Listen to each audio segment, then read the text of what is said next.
Hey guys, Alzed here from Mad Hatter Exotics. We have a brand new, exciting video for this week. This week we will look at leopard geckos, what to do before you bring them home, and a few tips and secrets.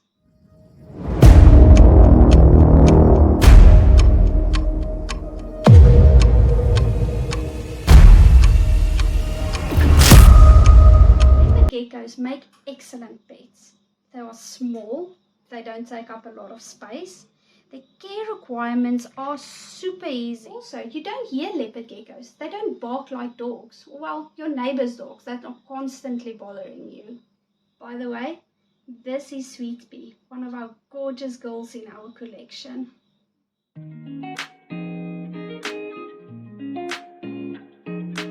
Let's start with babies. You have to realize when you take your first baby home that the baby leopard gecko won't look the same as an adult leopard gecko. What I mean by this is they change colors over time as they mature. They will develop more spots, lines, bands, whichever colors. They get brighter sometimes. But this is a normal process, and enjoy this with your leopard gecko as they become more and more beautiful by each day.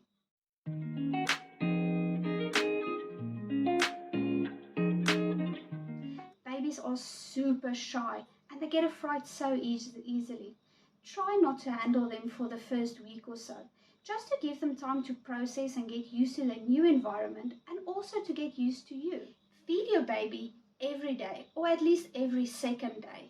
They love live prey and you will see their little tails twitch before they pounce on the insect.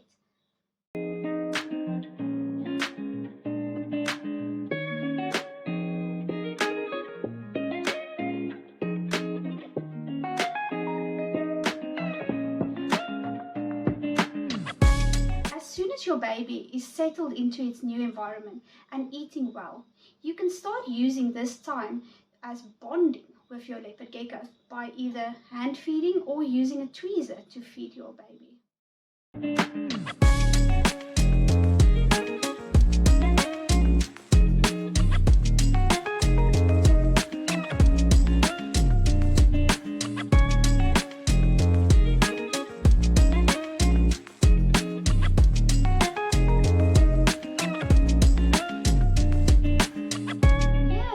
Exotics. We believe that variety is the spice of life.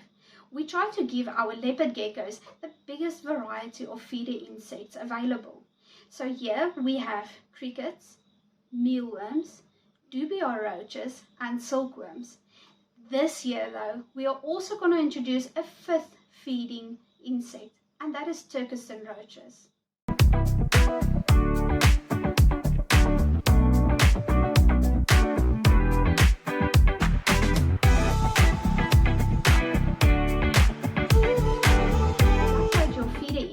Before you feed them to your leopard geckos. This will help with extra nutrients, minerals and vitamins that your leopard gecko needs. Dust your feeder insects with calcium. This is very important to avoid your leopard gecko developing metabolic bone disease as it gets older. Interesting enough, did you know that leopard geckos are one of the few reptiles that will lick calcium from a little bowl? So you can add a bowl in the enclosure with calcium, and as they feel naturally they need calcium, they will literally go and lick it. Now you are wondering, how is your leopard gecko growing without it shedding? This is fun. Your leopard gecko is growing and it is shedding. You just never see it because he eats the old skin as he is shedding. This might sound disgusting for some people, but it has a very important purpose.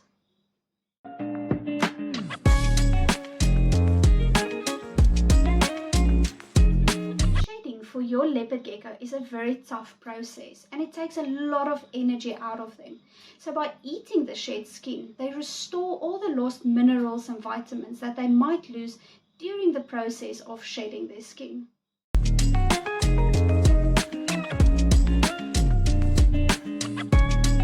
Now, the ever debatable question about UV light. Is it necessary for your leopard geckos? Research shows no, it doesn't. Will it do your leopard gecko any harm if you add UV light to your enclosure? Also no, it won't do your leopard gecko any harm.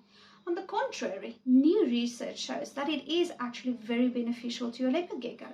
So add UV light to your enclosure. You have literally nothing to lose. Remember that there's a difference between providing your leopard gecko light and UV light. Let me explain this one. A lot of people believe that leopard geckos are nocturnal, which means that they are only active during the nighttime.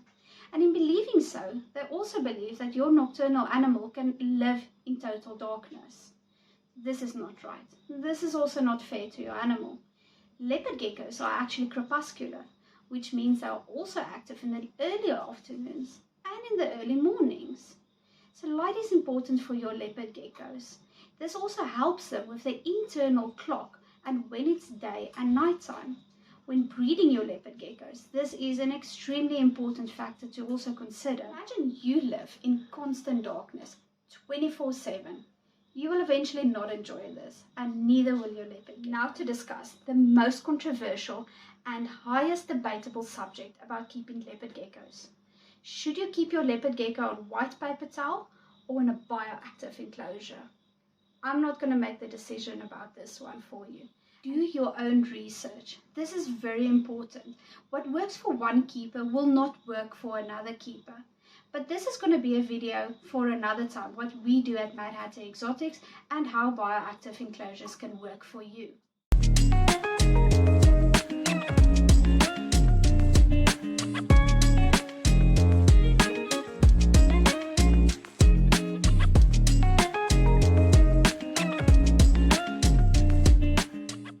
For joining us. I hope you enjoyed this video as much as we enjoyed making it.